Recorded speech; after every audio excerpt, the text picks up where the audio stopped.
Y llegamos ahora al capítulo 29, donde tenemos las profecías en cuanto a Jerusalén, que comienzan con el futuro inmediato y continúan a través del reino. No vamos a entrar en detalles aquí, pero en primer lugar tenemos a Jerusalén, su historia y profecía, donde vemos a esta ciudad hollada por los gentiles. Luego tenemos a Jerusalén, su significado y mensaje. Usted recuerda que allá en el Evangelio de Lucas, capítulo 13, versículo 34, el Señor Jesucristo dijo: Jerusalén, Jerusalén, que matas a los profetas y apedreas a los que te son enviados. ¿Cuántas veces quise juntar a tus hijos como la gallina a sus polluelos debajo de sus alas, y no quisiste? He aquí, vuestra casa es dejada desierta. Y luego podemos decir: honor y gloria, bendito el que viene en el nombre del Señor. En el versículo 1 del capítulo 29 de Isaías tenemos lo siguiente, leamos. Ay de Ariel, ciudad donde habitó David. Añadid un año a otro, las fiestas sigan su curso. Ahora, ¿qué o quién es Ariel? Es necesario establecer el hecho de que Jerusalén es la ciudad designada bajo el título de Ariel. Ariel significa león de Dios. Y se utiliza ya en el segundo libro de Samuel, capítulo 23, versículo 20, en referencia a Benaía, hijo de Joiada, hijo de un varón esforzado.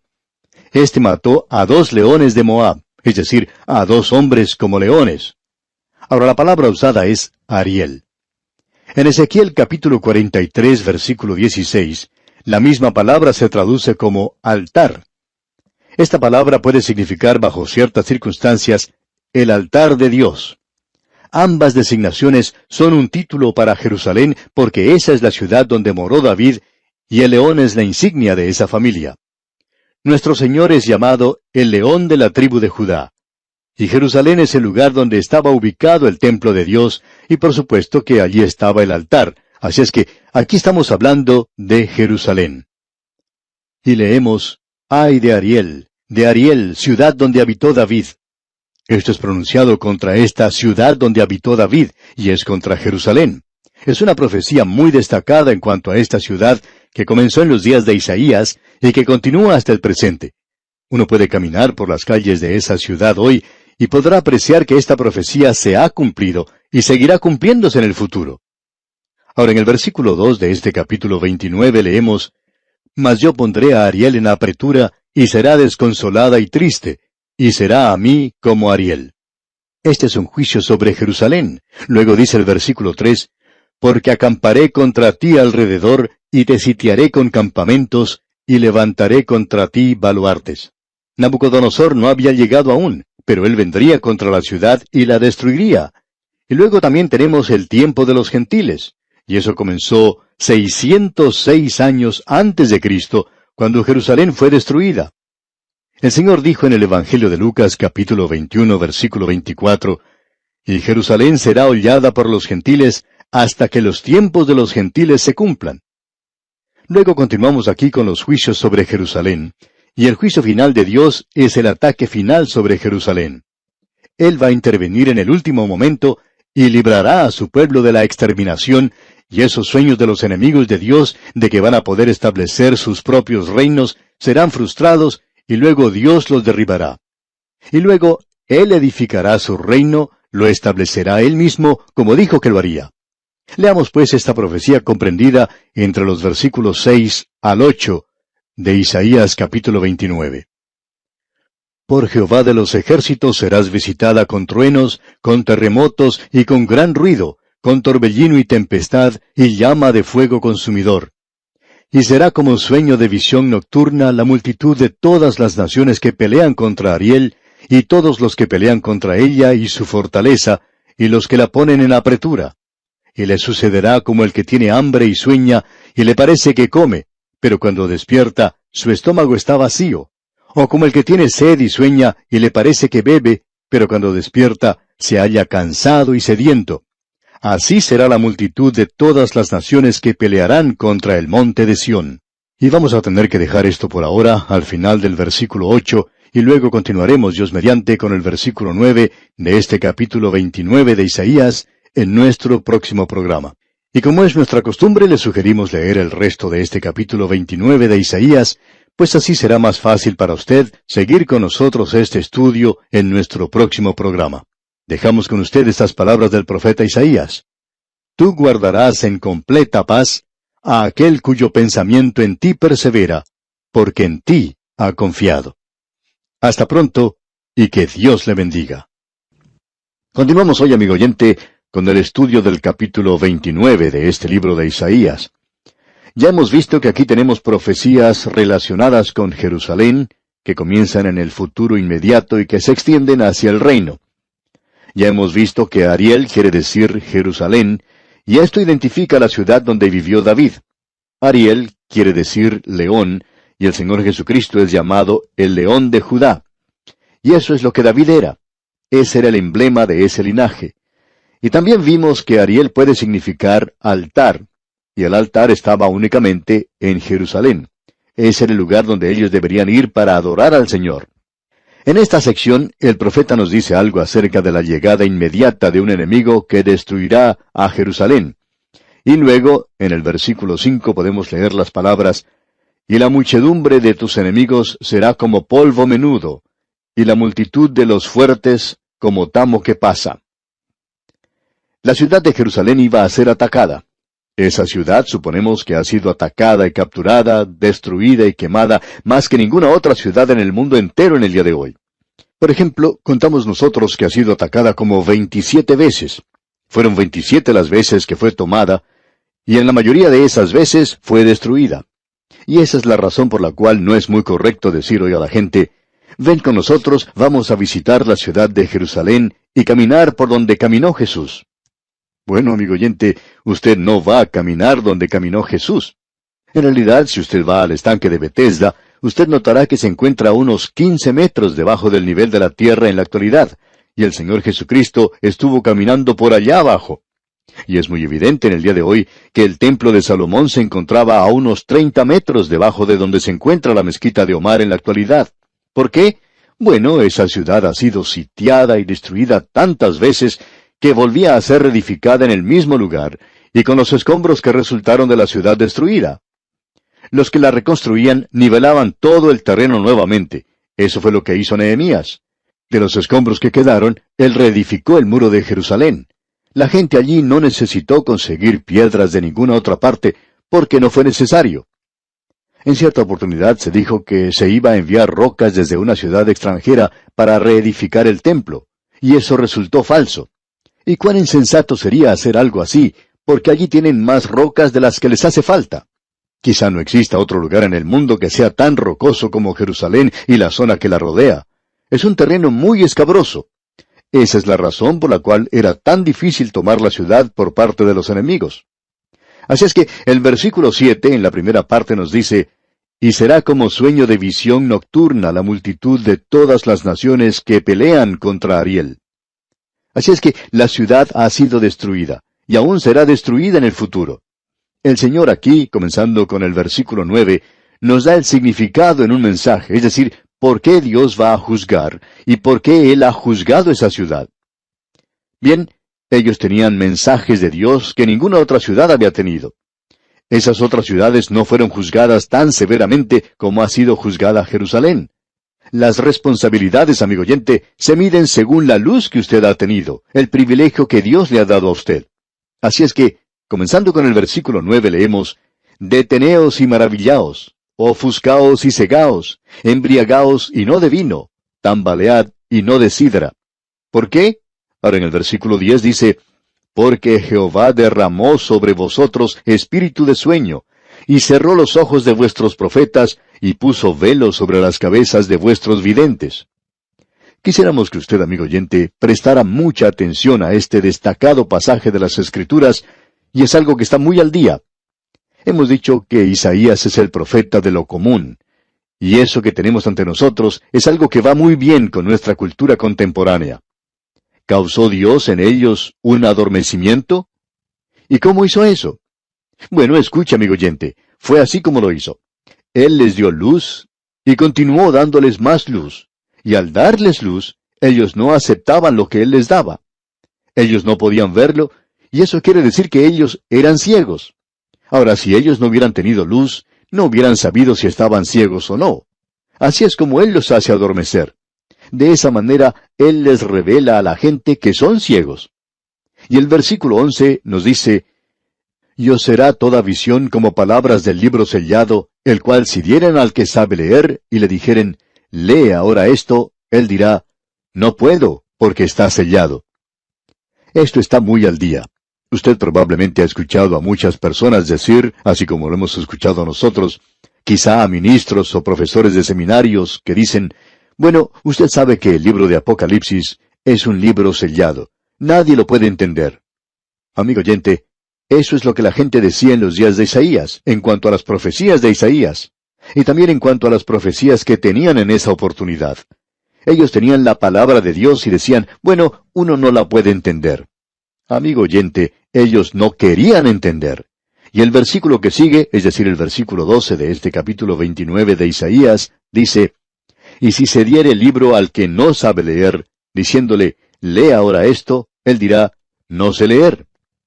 Alguien presenta esta clase de excusas hoy y dice, bueno, estoy demasiado ocupado, yo soy un creyente y en realidad quiero vivir una vida de un cristiano, pero ese programa de 5 años, bueno, eso es demasiado y no puedo darle esa cantidad de tiempo. Pero amigo oyente, dicen eso porque es la palabra de Dios. Ahora bien, en el día de hoy, los creyentes están presentando toda clase de excusas a causa de su ignorancia de la palabra de Dios. Volvamos a hablar un poquito más del libro de Apocalipsis. Se dice de este libro que no está sellado. En realidad, la palabra griega Apocalipsis quiere decir revelación, o sea, quitar el velo. Dios quitó el sello de este libro para que usted lo pudiera comprender. Y en cierto sentido, el libro de Apocalipsis es probablemente el libro más sencillo de toda la Biblia.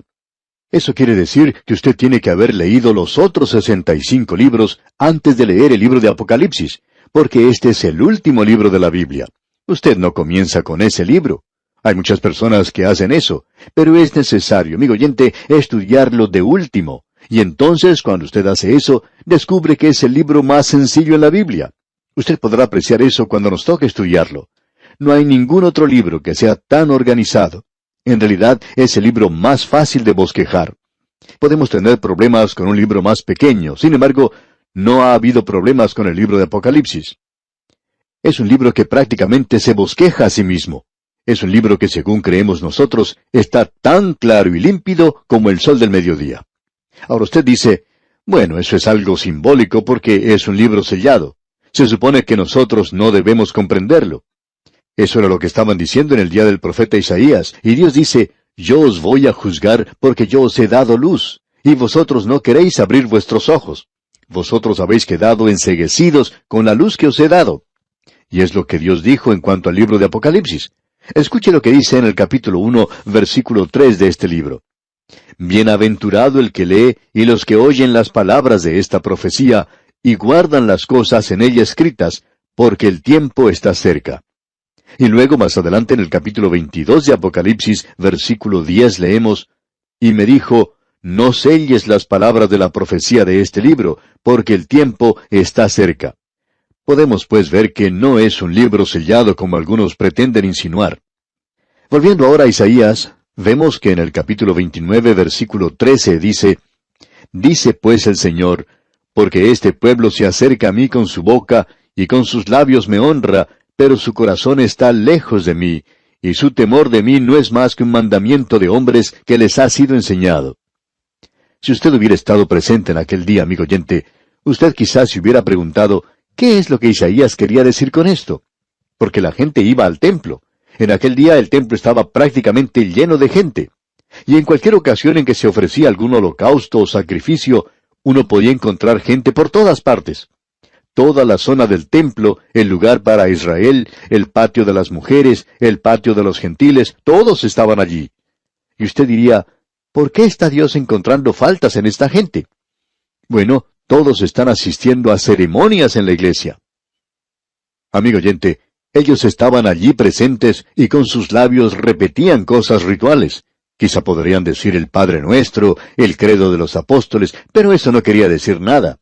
Ellos no creían en eso. Ellos no aceptaban la palabra de Dios. Y Dios dice, pero su corazón está lejos de mí. Y esta es la razón por la cual yo los voy a juzgar. Amigo oyente, esa es la razón por la cual Dios nos va a juzgar. Todo este formalismo, toda esta religiosidad del día de hoy, amigo oyente, no vale para nada.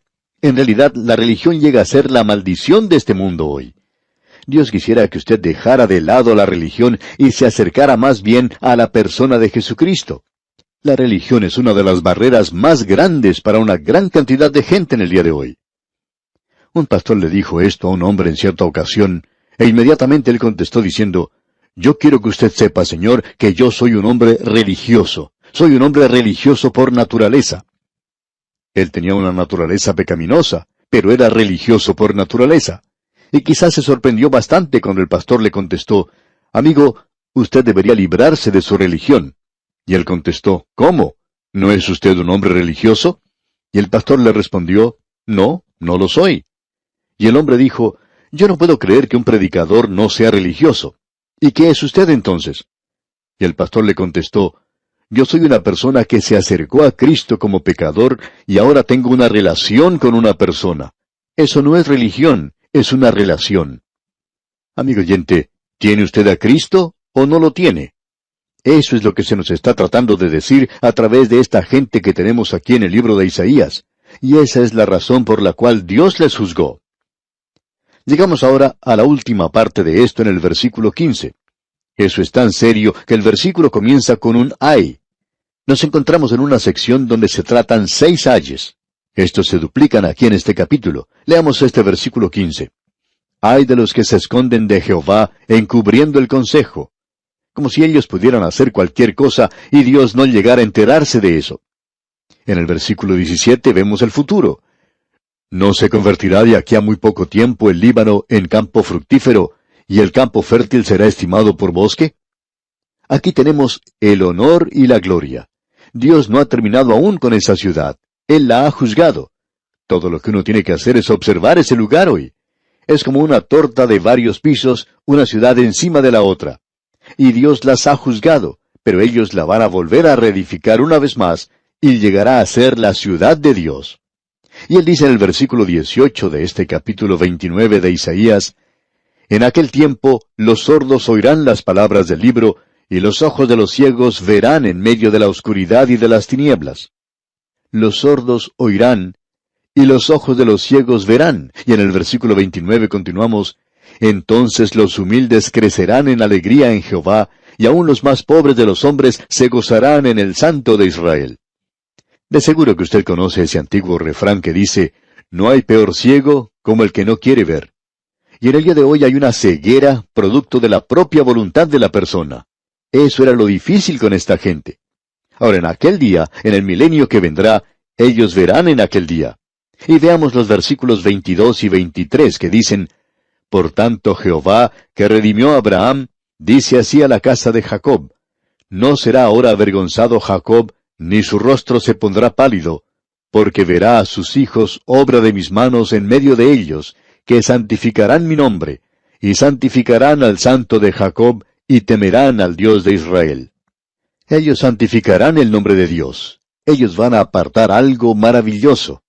El pueblo de Dios hoy, por medio de sus vidas, por su forma de vivir, debiera santificar el nombre de Dios. Es un nombre santo. Pero, ¿lo tratamos de esa manera hoy, amigo oyente? Ahora, en el capítulo 30, se le advierte a Judá contra una alianza con Egipto. Ellos no deben buscar ayuda allí contra los asirios, sino que deben volverse hacia el Señor, porque Él tiene cosas gloriosas planificadas para su futuro. No vamos a entrar en detalles aquí, porque aquí tenemos un mensaje, y este ya ha sido cumplido literalmente. Aquí tenemos un lugar donde el reino del sur no se unió con Egipto para ser librado de Asiria. Sin embargo, el reino del norte, Israel, para tratar de ser librado, cometió el error de ignorar la advertencia de los profetas. No escuchó eso.